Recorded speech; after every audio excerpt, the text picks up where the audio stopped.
오랫동안 꿈을 그리는 사람은 마침내 그 꿈과 닮아간다고 했던가요? 여기 어린 시절부터 가슴에 품어온 꿈을 서서히 닮아가고 있는 이가 있습니다. 대한민국 열정의 아이콘 윤영미 아나운서. 그녀가 오랜만에 고향 강원도를 찾았습니다. 영화 배우였었어요. 근데 약간 그 2학년, 3학년 되면서 철이 들면서 내 얼굴이 영화 배우 얼굴은 아니구나를 제가 깨닫게 됐습니다. 네.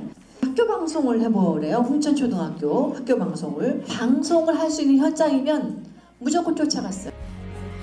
눈앞에 보이는 성공보다 성장을 위해 달리는 그녀를 지금 만나러 갑니다.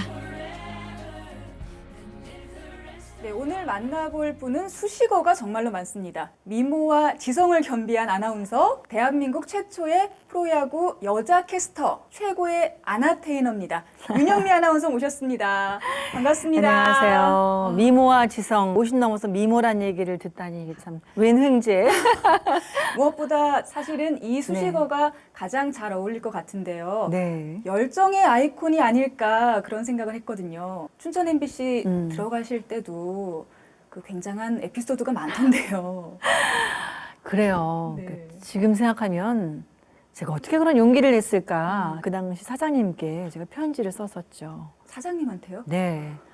너무나 춘천 MBC 아나운서가 되고 싶은데 나 좀 어떻게 좀 뽑아달라. 이제 네. 이런 그때 그 사장님께서 그 편지를 무시하지 않으시고 그걸 읽고 전화를 주셨고 제가 시험을 볼 수 있었고 내가 뭐 이거 편지를 써봤자 사장님이 보시겠어? 저도 그런 네. 마음이었어요. 이렇게 해서 그러니까. 안 쓰거든요. 그러니까 네. 할까 말까 할 때 과감히 하라는 거죠. 네. 근데 우리가 할까 말까 할 때 왜 안 하느냐 생각을 해보면 첫 번째는 용기가 없어서, 그렇죠.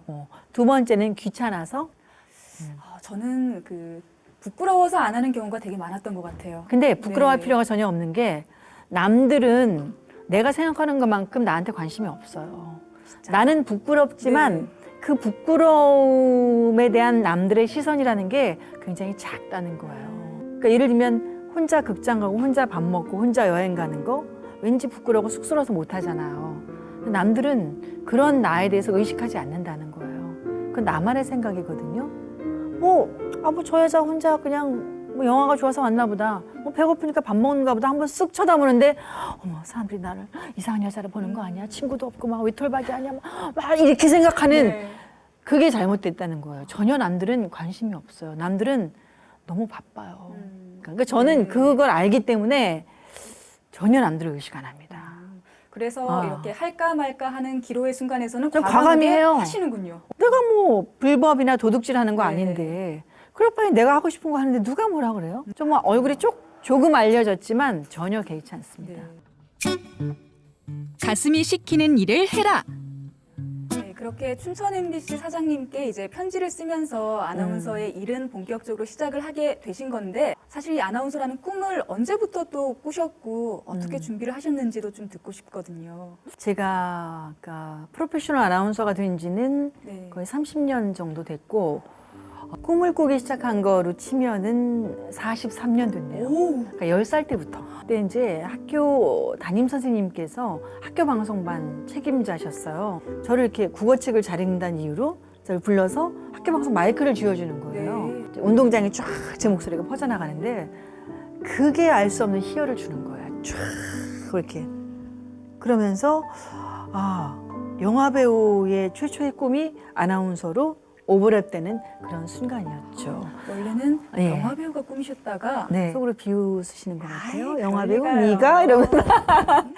근데 꿈이 그런 것 같아요. 귀납법적인 꿈이 있고 연역법적인 꿈이 있는데 네. 저는 연역법적인 꿈을 꾸게 된 거죠. 그러니까 아나운서라는 꿈을 정해놓고 그 길을 향해서 달려나간 그런 경우였던 것 같아요. 그러면은 보통 또 우리 방송 일 하다 보면 막 그런 생각 하잖아요. 자고 일어났는데 생방송 시간이에요. 막 그런 악몽도 꾸고 하는데 뭐 그런 에피소드 같은 건 없었어요. 그러니까 방송뿐만 아니라 네. 초등학교 때부터 지금까지 학교도 지각을 한 적이 없고 항상 제가 예상했던 시간보다 한 30분 정도는 일찍 출발을 하거든요.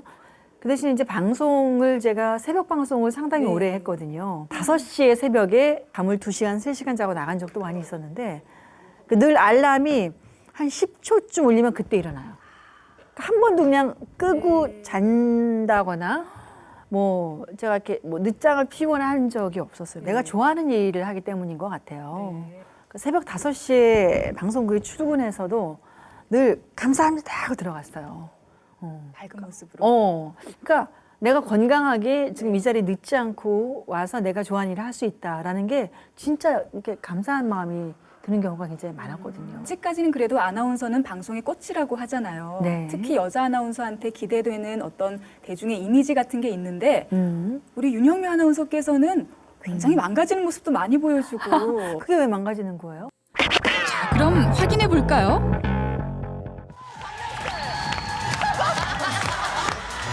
싸이의 말춤과 이 박사는 기본에 신신혜까지 그야말로 변화무쌍합니다.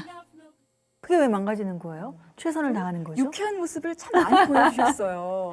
그러니까 저는 그러니까 남의 눈치를 안 본다고 말씀을 드린 네. 것 같이 꼭 아나운서들이 꼭 그렇게 무게 잡고 뉴스만 해야 된다는 생각은 저는 없기 때문에 제가 그 시간을 즐기고 시청자들께 저도 어떤 제가 최선을 다하는 모습을 보여주는 게 저의 할 일이라고 생각했어요. 즐거워하신다면 저는 그게 또 즐거운 거고 예, 서로가 즐거울 수 있는 일이라면 최선을 다한다. 저는 그런 생각이에요.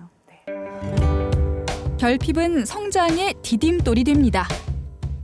대한민국 최초의 여성 프로야구 캐스터셨잖아요. 네. 저도 야구를 굉장히 좋아하거든요. 그래요? 네. 전 야구 싫어해요. 그러니까 정말 야구 약자도 모르는 사람이 1년 만에 중계를 했으니까 엄청난 에너지를 제가 집중을 했던 것 같아요. 모든 것을 야구에 포커스를 맞추고 준비하고 노력하고 연습하고 그것도 하나의 결핍이 있었기 때문에 그런 열정이 나왔던 것 같아요. 네. 왜냐하면 제가 뭐 뉴스 앵커라든가 어떤 프로그램 MC였다면 아마 스포츠 중계를 할 생각 못 했을 거예요. 근데 아무도 날 안 시켜주는 거예요. 주목하지 않고. 그러면 내가 나를 빛을 발해야지. 나를 빛을 비춰주지 않으니까. 스포트라이트를 비춰주지 않으니까 내가 나를 비출 수밖에 없구나. 그런 생각을 하면서 그렇다면 그것이 뭘까? 야구 중계다. 결국에는 어떠한 결핍이 있었기 때문에 성장을 할 수 있었던 거네요. 그렇죠. 그러니까 그 당시는 원망도 많이 했어요. 왜 난 좋은 집안에 태어나지 않았을까? 왜 나는 이렇게 이런 외모밖에 안 되나? 이런 건 내가 선택할 수 없었더라고요. 그렇죠. 내가 시험 봐서 떨어져갖고 시골에 태어난 거 아니고 낙방에서 내가 외모를 이렇게 가진 것도 아니고 그렇다면 내가 과연 부끄러워할 일이 없지 않나. 내가 선택하지 않은 것에 대해서 내가 더 이상 괴로워하지 말자. 지금부터다. 이때부터 내가 하는 것은 그거는 내 책임이다. 라고 생각하고 굉장히 최선을 다했죠. 그러니까 그때부터 자신감과 당당함을 갖게 된 거예요.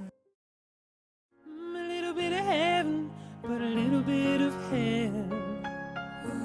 This is the hardest story that I've ever told. No hope of love or glory, happy endings gone forever.